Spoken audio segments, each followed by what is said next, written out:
know what I mean? But it was clean comedy because it was on A&E. Right. Like the biggest pussy station alive. But I enjoyed it, and that was the boom of comedy in the 80s. Right. You know what I mean? Yeah, that was the Mecca. Rodney Dangerfield is another one of my favorites. He reminded me of my Of all grandpa time. so much. I mean, I was like, wow. He's my favorite of all time. He's number one in my book. Who's number one in your book? Number one in my book, it's got probably Mitch Hedberg. That's a good number one to have. He's a young guy. He was a young guy, and he got robbed. He robbed himself. He made some poor choices and robbed himself. He was missing toes. Did you know he missed a lot of his toes? I didn't know from that. heroin. Yeah, from shooting up, and that was on a podcast. Who was telling me? Not telling me. They were talking about the story, but nobody knew until he got busted at an airport. and He'd take his shoes off. Yeah, because he was shooting between his toes. And, Right. I mean, it was sad. His favorite joke I remember is, and he was so just out there. The material was so out there. Where he's talking about how his neighbor would always bang. Whenever something was too loud, so it got to a point where they would bang on the wall, and he'd scream, "Go around!" He had very, very clever shit. I mean, he had shit you had to kind of think of. And sometimes you're like, "Wow, where did that come from?" You know what I mean? Where did that come from? What's the end game with you, Jason? Where do you want to be in this game? You know, I wouldn't dare put a cap on myself like that. The next step is the big league, which to me means that this pays my bills. Okay. Like I don't need to be as big as Robin Williams. You know, I will take that when it comes, but that's Right. not a necessity for me. What I want, what I consider is like that I've made it as a success in this is that this is making my living. I'm paying my child support. I'm paying my bills. I'm paying everything because I'm a comedian. Naturally, I pay child support. Right. That's a requirement for you young comedians. If you want some advice, get a wife, get her knocked up, divorce her, and start paying child support. Because it makes it easier that way, right? Right. Yeah, that makes sense. That's awesome. So how close do you think you are to that goal, to that step? I think things are popping, man. I'm actually a week from tonight. I got my CD release party. This is my CD. I'm popping out fresh, man. All right. That's it's happening. I have a medical condition. Where was this taped at? And it shows your ass in the back. Yeah, thanks for not fucking warning me about that. As I turn around, so I put my thumb on your ass because we're buddies. You don't but have we're to not be that- ashamed. I got a sweet ass. I got a sweet you do ass. have a You know, sweet ass, but I can tell you're flexing. Let's not bullshit, okay? Yeah, that's why you're dating a trainer right now. How long did you have to train him to get this ass, Lindsay? How many buns of steel? Regular sex just does that. Actually, Is that what it is? regular sex, which also comes with a divorce. So Okay, so here's the thing: how much for the CD? $20. $20. Check this out. Okay. I made 100 of these. They're all individually numbered and autographed. This is my seed money. This is my start into the next big league. Okay. This is when I sell all 100 of these at $20 a piece. That money goes into buying my merchandise. Because another thing that you got to do if you're going to try and make Gotta this, merch. got to have merch because you got to have multiple sources of income in this. Sure. Got to be doing shows. You got to be doing podcasts. You got to be doing it all. So when these are sold, that's my seed money to have actual merch at my show. Online? And, Can you get these online anywhere? you will be able to. You're going to be able to get them on my website, spiceupyourparty.com, and on there you're going to be able to just download the entire thing for whatever you want. Okay, Like good. is the content I want to just share. Like I mean, once you buy it, burn it, share it to your friends, put it out there. Most of it's available on YouTube. I mean, Right. well, not most of it, but there's a lot of sets out on YouTube, and like I said, it'll be on the website. How long is it? This is 67 minutes. Okay. I recorded it hour. in Montrose. 82 minutes when I recorded it. It was a lot of fun. To interrupt you, but I would like to offer an invitation. Anybody who cares to take a safety break, you let me know.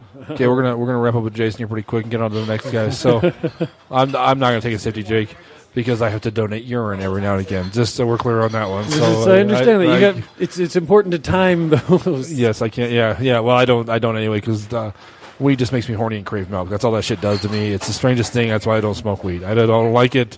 I hate it. I don't hate it. That's if you why want to do it. You know what I mean? That's It does the exact same thing for me, and that's why I have a refrigerator with a lot of cheese. to make love to or to eat.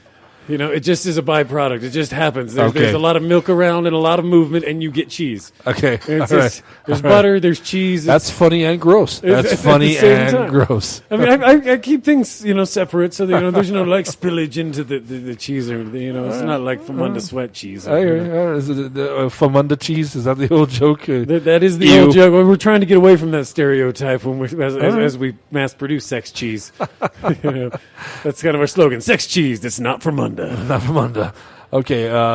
Couple questions I asked before you go is how do I find you online? spiceupyourparty.com. Okay, is there Twitter, Facebook, anything like that? Yep, there's Twitter at Captain Jason, Facebook, Captain Jason or Jason Novak. But you spelled Captain or Jason, That's right. J-S-I-N. You just Google me and you can find me. Big J, Little Sin, J-S-I-N. Big J, Little Sin. And as this is the final night of the Down Under, you can or cannot, I can cut this out if you don't want to, but just to Josh and Danielle, if just a thank you, everybody has been or not or whatever. Well, I think this club's been fantastic. I've had a lot of fun here. I got a lot of wonderful things from here. Sure. I met some fantastic people, made some huge connections.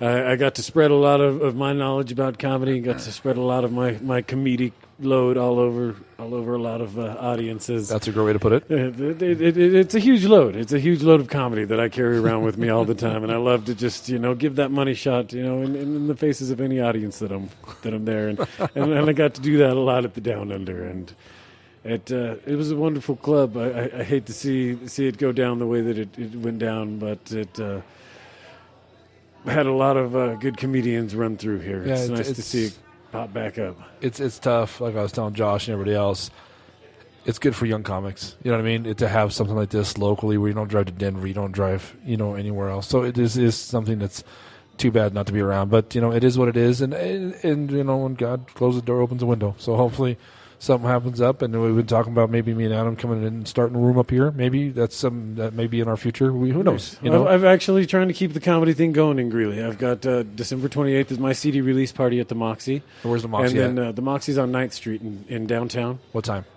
It's at 10 o'clock. Show starts. 9 p.m. The doors open. $10 show. It's my CD release party, so come down, check it out, have fun. Might try and make it. Bob Gaudette's going to feature. I ain't coming then. Like a Bob. Mitch Jones is hosting. It's going to be a good time. And then actually June 16th, or not June, we're not skipping that far out yet. January 16th. Got George McClure coming to the Moxie, and we're very gonna, nice. Have that be a monthly show. Working on a Valentine's Day show. Great. Yeah. The Moxie's like a little amphitheater. Is that what I understand to be? Yeah, I haven't actually been in there yet, but it's an amphitheater that's been reworked. So they do a lot of concerts, do a lot of live stuff, and hopefully with the mix of things, they'll be able to stick around enough to keep some live entertainment going. Are you going to give shots to younger comedians, or are you going to give absolutely. some? Okay, so if a younger comedian wants to do some time on a stage, what's the best way to go about it with you? Send me an email to Jason Novak, JSINNOVAK @gmail.com. Shoot me your info. Give me a picture and a video if you got it, and we'll talk. I'm not a big-headed guy that thinks that I'm the king of shit here. I'm just as new to this as anybody else, and if you want to get on stage, I will put you on stage. I run open mics all over the place. Once I know that you're good, then I definitely put opening guys at the beginning of all my shows, and people work up to paid gigs quick. Right. It's out there. Great. Well, thanks for coming on, man. It's been good to see you. Thank you, Moose. I love you, brother. It's good. Good, love fantastic stuff. And I got to see his bare ass. That was just a bonus for today. See, I told you it's a nice ass. At first, you're like, I'm ashamed. But then you're like, that really is. Yeah, actually, I took a good look at it. You got a nice ass. I'm a little envious of it. You know what I mean? Right here. No cottage cheese ass. Good for you. And that's going to do it for the first episode, 1 of 3. So, hey, thanks for listening and enjoy Parasite. I remember those days.